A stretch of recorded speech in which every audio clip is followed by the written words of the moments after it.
Hi Zeke, I'm here to show you today's project. Today we're gonna do the compost and put all this stuff right here into the compost, and then we're gonna use it for our lovely plants.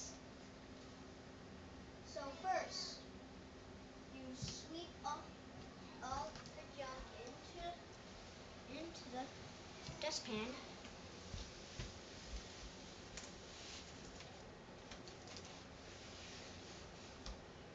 But there's lots of things that we can use, and for compost.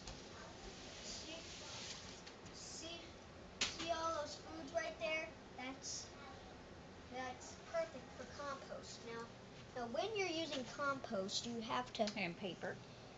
yeah. You can use paper. You can also use food and other objects that are dead and can't be used. But you don't want to put it on edible plants, but on your flowering plants and your greenery, you can use it. What do you do next, Zeke? After you've gotten all this swept up from dinner time, then what happens? You take the dustpan you see here. The famous dustpan. Take it out and dump it into the compost pile. Let's do that real quick. So Okay, stay tuned for part 2.